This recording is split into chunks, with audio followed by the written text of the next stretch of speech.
Halo warga intelektual sekalian, guys, ada berita yang sangat mengerikan di Konoha, di mana ternyata Konoha ini adalah salah satu negara yang paling rajin beribadah di dunia. Bayangkan, Konoha itu salah satu ya negara yang paling rajin beribadah di dunia, dinobatkan negara paling rajin beribadah di dunia. Bahkan mengalahkan Arab Saudi dan lain sebagainya. Ya, seperti yang kita ketahui bersama, Konoha itu yang sedikit-sedikit ibadah gitu. Nah, yang jadi pertanyaan, kalau ibadah itu bikin kita jadi negara maju, kenapa kita nggak maju ya kan? Jadi warga Konoha itu berpikir bahwa orang yang rajin ibadah itu adalah orang baik. Nah, kalau orang yang rajin ibadah itu adalah orang baik, lalu ya kenapa Konoha itu bukan negara paling baik di dunia? Negara paling toleransi, negara paling rajin, oh, jujur gitu ya, negara paling anti korupsi, harusnya kan seperti itu ya. Kalau rajin ibadah itu auto ya bikin orang baik. Jadi ada stereotype seperti itu kan di Konoha. Orang yang rajin ibadah itu dianggap orang baik gitu ya, orang jujur, orang soleh. Tapi pada faktanya kan enggak kan. Jadi pada faktanya di Konoha itu maling, ayam juga rajin ibadah, maling jemuran juga rajin ibadah, kemudian maling kutang juga rajin ibadah, kemudian koruptor juga rajin ibadah ya. Orang-orang yang suka berbohong juga rajin ibadah. Jadi apakah rajin ibadah itu otomatis bikin negara kita maju? Kemudian kenapa masyarakat itu rajin ibadah? Apa alasannya? Siapa sebenarnya yang pertama kali menciptakan rajin ibadah ini? Apakah ini tuntutan agama atau tidak? Sebenarnya rajin ibadah itu bukan bersumber daripada agama itu sendiri, tapi ini penafsiran. Jadi nggak ada hubungannya rajin ibadah dengan ajaran agama. Buktinya apa? Buktinya negara-negara lain seperti Turki, mereka nggak rajin ibadah kok. Tapi kenapa kita jadi rajin ibadah sementara agamanya sama? Itu kan yang jadi permasalahan. Jadi rajin ibadah itu bukan tuntutan agama di Konoha. Lalu tuntutan dari mana? Langsung saja kita ke pembahasannya. Mari kita gaskan. Menurut keyakinan saya, orang yang rajin ibadah itu sebenarnya bukan tuntutan daripada agama atau ajaran agama atau suruhan agama atau penafsiran agama. Enggak. Tapi itu jauh lebih rumit daripada yang kita bayangkan. Ada berbagai faktor ya. Dari faktor sosiologi misalnya. Biasanya negara yang rajin ibadah, biasanya negara yang rajin ibadah ini seperti Konoha misalnya. Biasanya hukumnya itu nggak adil. Ya kemudian pemerintah nggak hadir, ya kemudian banyak masalah gitu ya. Masalah kesehatan, iklim ya. Intinya ketidakpastian. Jadi kalau suatu masyarakat itu mengalami ketidakpastian, ya ketidakpastian hukum gitu ya, mereka akan nyari ya kepastian di agama. Ya mereka akan rajin ibadah. Kenapa? Karena negara nggak hadir gitu. Biasanya seperti itu ya. Mereka mencari kepastian. Kalau banyak masalah, kekeringan gitu ya, penyakit dan lain sebagainya ya, itu biasanya kita akan mencari agama sebagai pelampiasan. Itu secara sosiologi ya. Biasanya seperti itu. Tapi kalau semakin negara itu hadir ya, semakin ya hukumnya adil seperti di Jepang misalnya, seperti negara-negara maju, negara Skandinavia, Norwegia dan sebagainya, biasanya masyarakatnya itu nggak terlalu religius, nggak terlalu rajin ibadah. Justru kita menggantungkan harapan ke agama itu sebagai pengganti negara, ya secara tidak langsung. Nah, kalau negara kita itu adil, ya makmur dan sebagainya, biasanya kita nggak terlalu rajin ibadah gitu. Kenapa? Karena kita tidak punya keresahan lagi gitu ya. Ya kita makin bahagia gitu ya.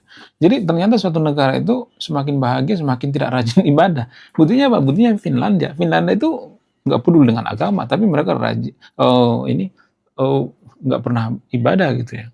Jadi nggak ada hubungannya kebahagiaan dengan yang namanya ibadah, nggak ada korelasinya guys. Nah yang jadi pertanyaan, apakah negara kita itu sengaja tidak dibikin makmur, ya tidak diperbaiki hukumnya supaya negara kita itu rajin ibadah, supaya masyarakat itu rajin ibadah? Apakah ada korelasinya atau tidak? Menurut kalian gimana? Apakah ini disengaja atau tidak, disetting atau tidak? Apakah ini teori konspirasi? Silakan simpulkan sendiri, saya tidak akan menyimpulkannya. Kemudian Selain itu secara antropologi ya, kita melihat dari sudut pandang antropologi dan sudut pandang geografi. Biasanya negara yang nggak semua tapi di Skilmeron ya, biasanya negara yang punya sumber daya manusia itu melimpah gitu ya. Sumber daya manusianya banyak gitu ya. Bukan sumber daya manusia, sorry, sumber daya alam. Kalau alam sudah menyediakan segalanya, biasanya kita tuh lebih bersyukur ya. Ya, kita tidak ada waktu untuk berpikir ya. Karena alam sudah menyediakan segalanya. Jadi kalau kita jadi ya di negara-negara yang subur ya, sumber daya alamnya banyak gitu ya. Biasanya masyarakat di sana itu akan sering bersyukur gitu ya. Makanya ada syukuran ini, syukuran itu, segala macam ya. Itu kan dihubungkan dengan tradisi dalam beragama. Agama-agama lokal kan ada syukuran ini, syukuran itu, segala macam. Karena apa? Karena bersyukur. Alam sudah menyediakan segalanya. Tapi kalau geografisnya bersalju gitu ya, ekstrim gitu ya, ya suhunya sampai 20 derajat Celcius, minus 20 derajat Celcius, ya kita nggak sempat untuk melakukan ritual ibadah. Ngapain ya? Kan harus mikir gitu, gimana caranya menyelamatkan diri gitu ya. Gak ada waktunya untuk melakukan ritual ibadah. Ya itu juga mempengaruhi guys.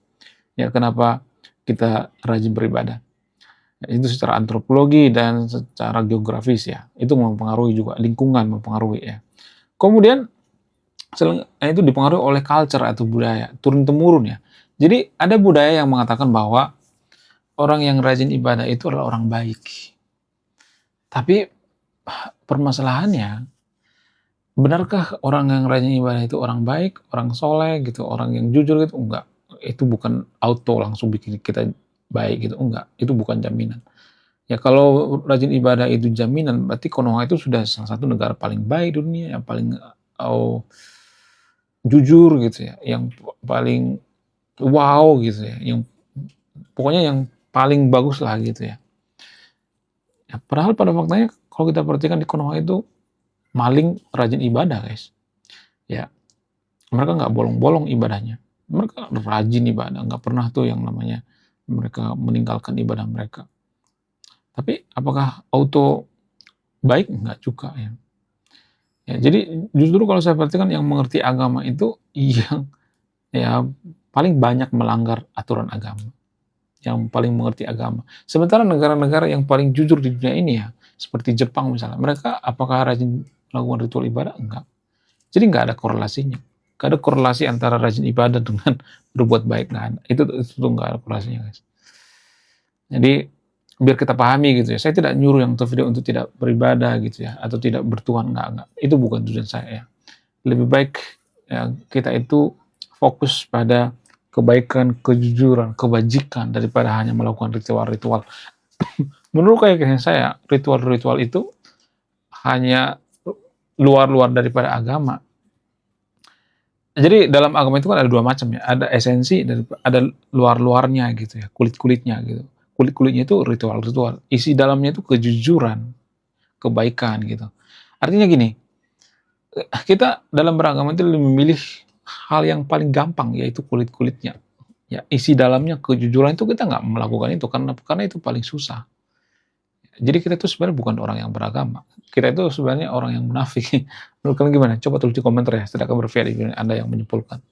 Wah, gila, luar biasa. Akhirnya buku kedua dan ketiga gua rilis juga.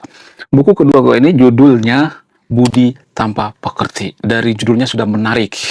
Dan kisah daripada buku ini sangat-sangat dilematis sekali.